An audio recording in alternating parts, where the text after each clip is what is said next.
Oke guys, Assalamualaikum, balik lagi dengan Jaki. Dan pada video kali ini gue akan ngobrol santai ya guys ya, membahas mengenai laporan keuangan hari ini tanggal 2 Februari 2023. Nah gini guys, kenapa apa yang melatar belakangi gue membuat video ini? Gue adalah orang yang melihat bahwa di pasar modal ini kan ada 8 juta lebih ya guys, ada investor ya, trader, dan semuanya bercampur menjadi satu scalper. Nah, banyak yang tersesat kalau gue perhatikan ya, banyak yang tersesat. Kenapa gue bisa menyimpulkan hal tersebut? Yang pertama, dia banyak yang tidak mengetahui apa yang dia beli. Yang kedua, banyak yang belum mengetahui ketika saham minus itu harus melakukan apa, ketika sahamnya naik itu harus melakukan apa.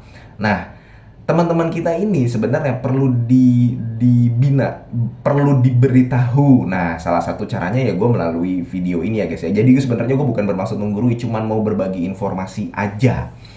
Nah, gua waktu kuliah itu jurusan sastra. Gua jurusan sastra di Universitas Islam Negeri Syarif Hidayatullah Jakarta di Ciputat tuh, kalau lu tahu.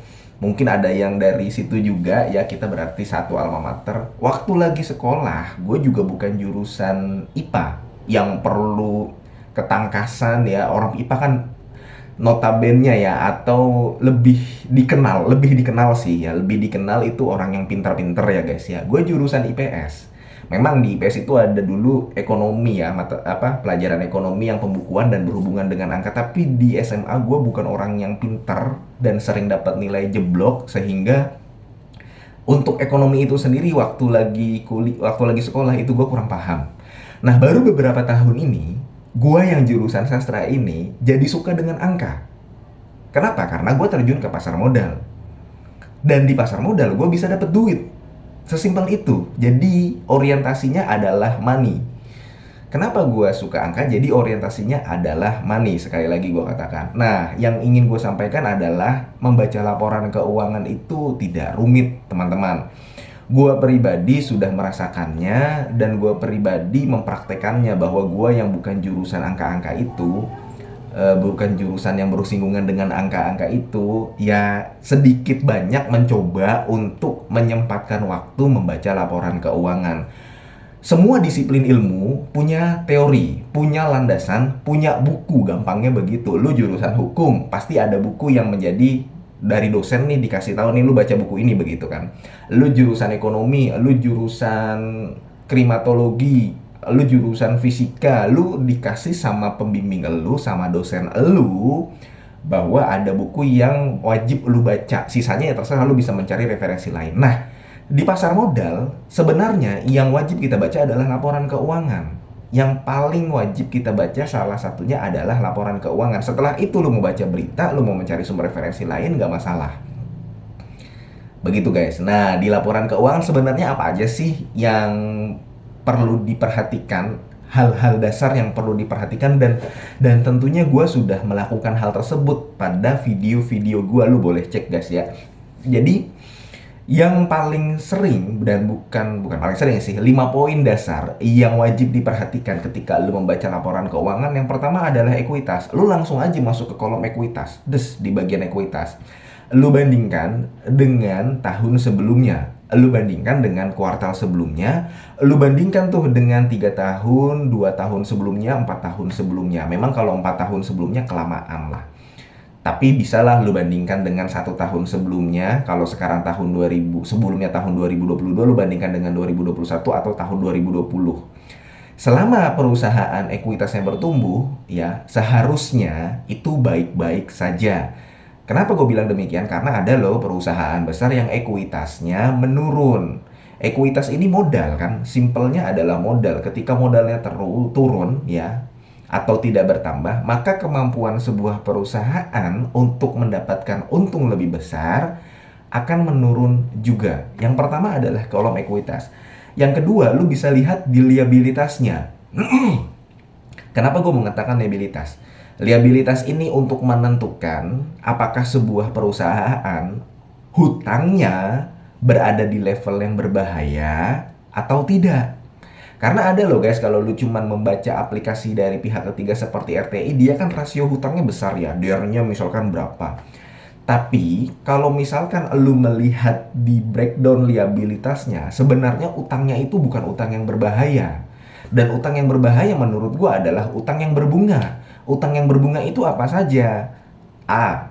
Bisa hutang obligasi. B. Bisa hutang jangka panjang maupun hutang jangka pendek. Dengan bunga berapa? Ya ada yang bunga 6%, ada yang bunga 7%, ada yang bunga 10%. Jadi liabilitas akan menuntun kita di laporan keuangan nanti di catatan kaki nomor berapa dia berhutang dengan siapa, jatuh temponya di tahun berapa. Kemudian nanti dia bunganya berapa. Karena ada guys yang bunganya 10%, ada yang 7%, ada yang 8%. Sehingga di situ kita bisa menentukan sebuah perusahaan hutangnya berbahaya atau tidak. Ada loh perusahaan yang rasio DR-nya kecil tapi sebenarnya hutangnya berbahaya. Apalagi ada loh perusahaan yang DR-nya besar, sudah begitu hutangnya berbahaya dan berbunga. Begitu guys. Jadi kita perlu membaca liabilitas untuk mengetahui rinci dia berhutang dengan siapa saja. Dan kalau bisa hindari perusahaan-perusahaan yang hutangnya berbunga. Tapi bukan semua perusahaan yang memiliki hutang bunga jelek. Enggak, ada juga perusahaan yang masih berada di batas level aman. Itu. Yang kedua adalah liabilitas. Yang pertama ekuitas. Yang ketiga adalah pendapatan. Jadi gini guys, di pasar modal lu akan menemukan banyak berita. Kalau misalkan lu anak bola, lu akan melihat tuh berita Milan, berita Juventus, berita Chelsea, beli pemain, Milan, Juventus poinnya dikurangin ya guys ya. Dan sebagaimana mestinya lah, ketika gue SMP, ketika gue SMA, gue anak bola, sering baca tabloid bola, tahu nggak, soccer, gue kumpulin posternya. Ya karena gue mengikuti bola. Karena gue mengikuti pasar modal sekarang, berita yang masuk ke gue ya berita-berita ekonomi. Sama, lu pasti akan melakukan hal tersebut dan merasakan hal tersebut. Nah, kadangkala banyak berita-berita yang menyesatkan. Menyesatkan ini maksud gue begini. Sebenarnya itu hanya apa ya? Kayak judul saja sehingga orang itu jadi terpancing. Sebenarnya perusahaan ini akan masuk ke teknologi A begitu ya. Ini akan kedepannya seperti ini, berita ini prospek perusahaan ini nanti di 2024, 2025, 2026 seperti ini. Tapi realisasinya pada laporan keuangannya sebenarnya tidak seperti itu. Makanya yang perlu kita perhatikan adalah yang ketiga dari pendapatan. Kita perlu tahu pendapatan perusahaan sebenarnya dari mana. Karena nanti dijelaskan segmen operasinya. Segmen operasinya ini ada di Jakarta, di Sumatera, di Bali. Oh, nanti kalau misalkan ada masalah di Kalimantan, seharusnya perusahaan ini tidak terlalu terdampak. Nah, pendapatan itu nanti akan menuntun kita ke segmen-segmen itu. Nah, dari pendapatan ini juga kita bisa memproyeksikan ini nanti perusahaan selanjutnya akan bagaimana. Seperti itu guys. Karena kita kan perlu tahu nih makroekonomi sama mikroekonomi. Kita perlu sering baca berita. Sebenarnya nggak sering sih. Lu per hari baca ya kalau lagi nongkrong gitu ya sebelum masuk kerja. Iseng-iseng aja melihat berita. Apa yang nanti kedepannya akan masif ya, kayak misalkan sekarang motor listrik nih. Nah, lu perlu memang tahu perusahaan apa yang nikel. Kemudian tahun 2024 nih, lu perlu tahu juga nanti biasanya di tahun politik perusahaan apa yang berpotensi pendapatannya meningkat, apakah consumer goods. Oh, dikit lagi nanti mau lebaran nih. Nah, lu perlu tahu perusahaan yang pendapatannya dia dari jualan apa, jualan kebutuhan sehari-hari, jualan ayam, jualan daging. Karena menjelang lebaran biasanya itu meningkat. Di hari-hari perayaan biasanya perusahaan consumer goods meningkat. Jadi pendapatan, poin nomor 3, akan menuntun kita kepada segmen operasi sebuah perusahaan. Jadi kita mengetahui pendapatan perusahaan itu dari mana saja. Yang keempat, laba bersih. Laba bersih ini sama seperti ekuitas. Kita cukup perlu tahu, memastikan bahwa laba bersihnya ini meningkat dari tahun sebelumnya, dari periode sebelumnya. Tapi hati-hati guys, yang namanya laba bersih itu kadang menipu. Karena ada perusahaan yang laba bersihnya besar, tapi bukan dari laba usahanya, melainkan dari menjual suatu aset perusahaannya. Nah, kalau misalkan perusahaan menjual aset perusahaannya sama, berarti nanti ada potensi di kemudian hari kemampuan untuk menghasilkan laba bersih yang lebih besar itu turun. Jadi laba bersihnya berpotensi turun. Memang sekarang naik gitu karena menjual aset, tapi nanti ke depannya turun. Jadi kita perlu memperhatikan laba bersih. Laba bersih kita perhatikan, tapi kita lihat laba usahanya dahulu.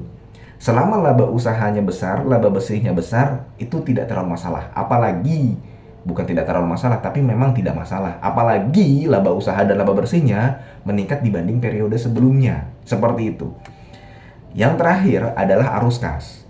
Arus kas ini memang gue perhatikan. Arus kas untuk mengetahui dia pembayarannya ke siapa aja, pembayarannya buat apa aja, buat dividen, buat pembayaran pendanaan. Arus kas ini ada 3, dari investasi, dari pendanaan, sama arus kas dari operasi.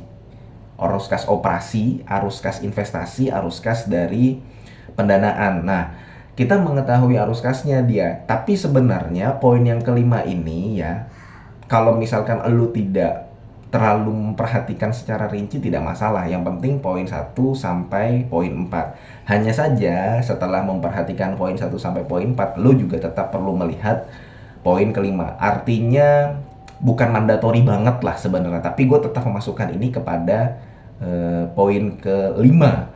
Karena kita perlu mengetahui arus kas dari perusahaan itu larinya kemana aja. Seperti itu guys.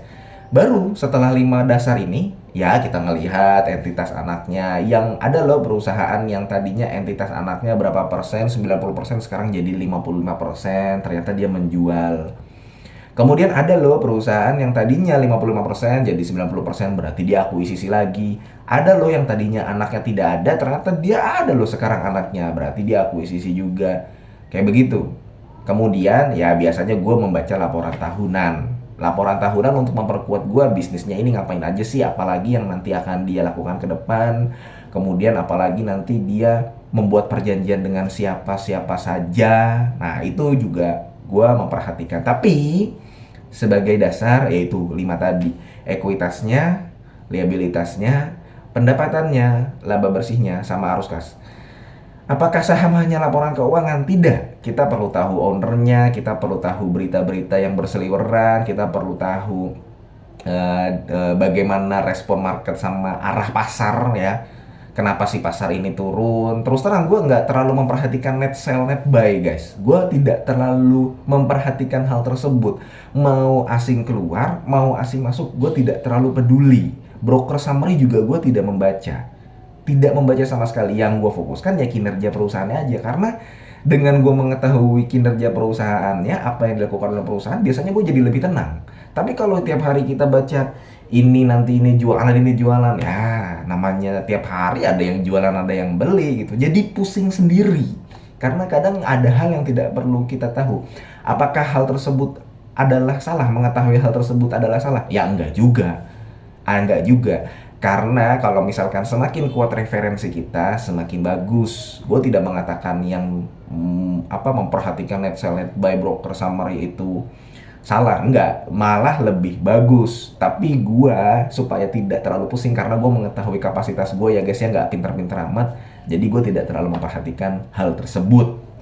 Oke, paling itu aja guys. Mudah-mudahan video ini bermanfaat. Sekali lagi ini gue buat untuk teman-teman supaya bisa mempelajari dan tidak tersesat di pasar modal. Karena terus terang di pasar modal itu banyak yang menyesatkan. Jadi sekali lagi mudah-mudahan video ini bermanfaat dan lu sehat selalu sehingga kita bisa bertemu di video-video selanjutnya. Gue akhiri, wassalamualaikum warahmatullahi wabarakatuh.